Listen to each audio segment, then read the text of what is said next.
Sabe aquela exaustão que vai além do cansaço físico? Aquele esgotamento que parece vir lá de dentro, da alma mesmo, que vem direto daquela pressão constante da vida moderna? Bom, hoje a gente vai mergulhar fundo nessa sensação e buscar um diagnóstico, uma luz e uma voz bem surpreendente que vem lá do passado.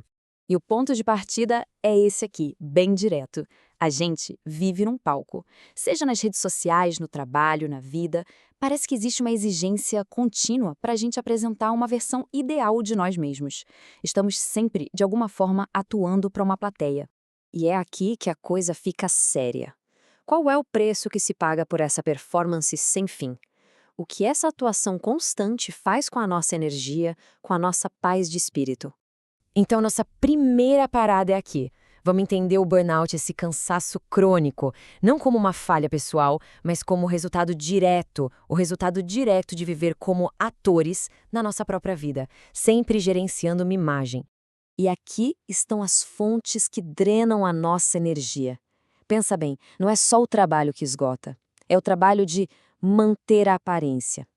Cada post perfeito, cada preocupação com a validação dos outros, cada segundo gasto alimentando essa identidade fabricada, tudo isso consome uma energia vital absurda. O ponto principal é esse: estamos exaustos de interpretar a nós mesmos. E para entender essa condição, a gente vai fazer uma viagem no tempo. Muito antes da internet, um monge, um pensador trapista, diagnosticou a nossa ansiedade com uma clareza impressionante. Um sábio totalmente improvável para a nossa era digital. Esse é Thomas Merton, um homem que escolheu o silêncio, a contemplação, mas cujos escritos viraram uma espécie de bússola para o nosso mundo barulhento. A vida dele, dedicada a entender a identidade humana longe de toda distração, fez dele a pessoa perfeita para nos guiar no meio desse caos todo. E Merton nos deu um nome para essa máscara que a gente usa, para essa persona que tanto nos esgota. Ele chamou de falso eu. E essa é a chave de todo o diagnóstico. Mas o que é, afinal, esse falso eu? É basicamente aquela versão de nós que não é exatamente real, mas que se esforça desesperadamente para parecer que é. É uma construção, uma persona que vive buscando validação. É o avatar da rede social, o currículo impecável, a pessoa que existe para ser vista e aprovada, mas que lá no fundo é oca. E essa tabela aqui, ela mostra a diferença de um jeito brilhante. De um lado, o falso eu, externo, barulhento, baseado no ego, sempre querendo acumular coisas. Do outro, o verdadeiro eu, interno, quieto, fundamentado no amor, buscando simplesmente ser. Toda a nossa exaustão vem de viver do lado esquerdo dessa tabela, e toda a nossa paz mora do lado direito. E aqui, as palavras do próprio Merton são de uma força incrível. Pensa só nisso. Assombrado por uma pessoa ilusória. É a descrição perfeita para aquela ansiedade de manter uma imagem que não é genuína. Uma imagem que, como ele mesmo diz, não pode existir. Quer dizer, toda a nossa energia é gasta protegendo essa sombra, esse mito. A ansiedade que a gente sente não é sobre falhar numa tarefa. É sobre o medo de que a máscara caia e todo mundo veja que aquela persona que a gente construiu com tanto esforço é, na verdade, super frágil. E esse é o ponto mais profundo do diagnóstico. Viver para o falso eu não é só um problema psicológico. Para Merton, é um desvio espiritual. É colocar essa construção vazia no centro do nosso universo. E isso, inevitavelmente, só leva a esgotamento e solidão. Ok, mas se esse é o diagnóstico, qual é a cura?